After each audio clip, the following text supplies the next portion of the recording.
Whatever they tariff us, other countries, we will tariff them. That's reciprocal, back and forth. A lot of the items that we all own contain a lot of steel and aluminum.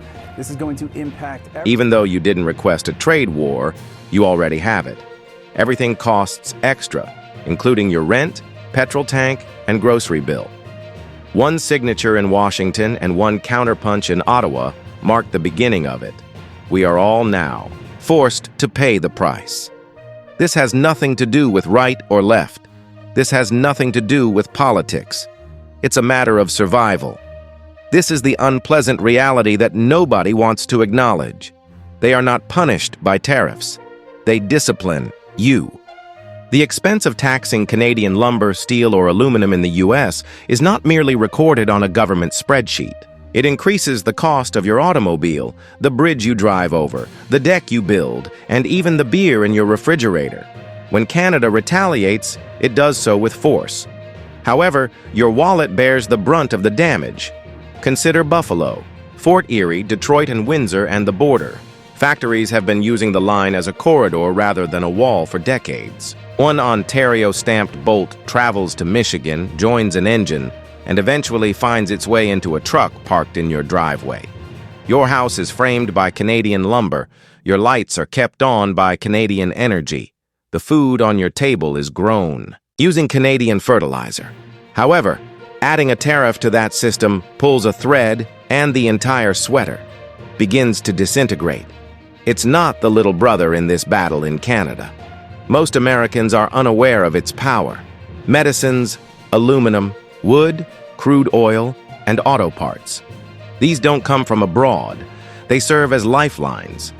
Ottawa is fully aware of the pressure points. They're employing a scalpel, rather than swinging aimlessly, to cut where it hurts Washington the most, while safeguarding the vital arteries that sustain both economies.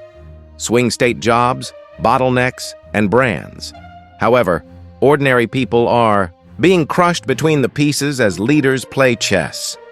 Suddenly, the bourbon you used to buy for backyard cookouts is either doubled or gone. The cost. The cost of lumber for that deck you want to build this fall has increased. Dealers say, sorry, delivery delayed, for your child's first vehicle, awaiting components. The worst part comes next. Before they gambled with your income, no one asked. This is personal if you're watching from Kentucky, Michigan, or Pennsylvania. You were sold tariffs as a guarantee. The factories will return. America will be rebuilt. Markets, however, don't wait for assurances. People switch when American items become too costly. Canadian bars substitute Canadian whiskey or Scotch for Kentucky bourbon. Chilean reds replace California wine in Ontario supermarkets. The problem is this: habits rarely revert once they have changed. And don't get too cozy. My Canadian audience, Ottawa is battling shrewdly, but retaliation is not painless. Ontario suffers if U.S. cars are subjected to excessive pressure. If you turn off the energy supply, Alberta also suffers. Here, everyone is losing something. Therefore, shouting louder isn't the best course of action. The goal is to demonstrate how better North America functions as a whole. Leverage with a calculator and a smile. The majority of people are unaware of this. Each and every. The supply chain rewires itself every week that this continues. To avoid fines, U.S. businesses are relocating their plants to Ontario and Quebec. In an effort to lessen its reliance on American consumers, Canada is inking billion-dollar agreements with Europe, Mexico, and Asia. To stay in business, Detroit's automakers are revamping every aspect of their production processes. That isn't momentary. It's structural. There's no turning back once those shifts lock in. Let me explain. Ask yourself two questions if someone tells you that tariffs bring employment home. First, does it make the items you purchase more affordable or less available? Second, is your neighbor affected, less wealthy than you? It's a trap, not a policy, if the response seems to be both. In Buffalo, Sarah owns a modest bar. For years, her bourbon specials kept the lights on. Customers are now Choosing Canadian rye, bottles are becoming harder to get, and her costs have increased. Marco owns an auto parts store in Windsor, which is across the river. His negotiations with automakers in Michigan used to go well.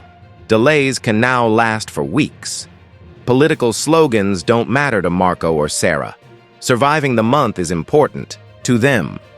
The true cost will become apparent when you multiply them by thousands. Reduced work hours, reduced income, increased debt, and more families falling behind.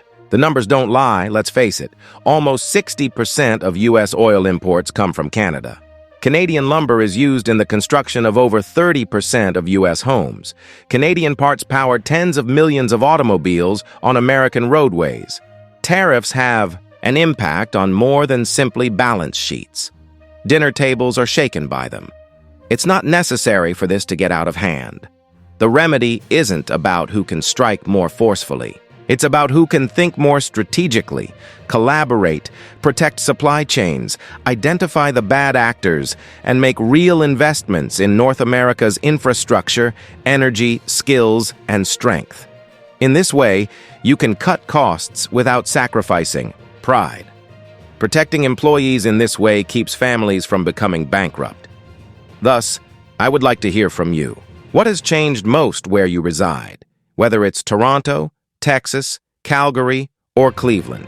Gas, food, bourbon, and auto parts. Put it in the comments section. We should compare the receipts, because this is the truth. This battle won't end with tariffs if Washington and Ottawa leaders don't wake up. It will transition to digital infrastructure, medicine, and energy. And the bills won't simply be greater when that occurs. It's possible that the trust that created one of the most robust economic ties in the world, the trust between neighbors, will not return. Hit subscribe and share this if you want more.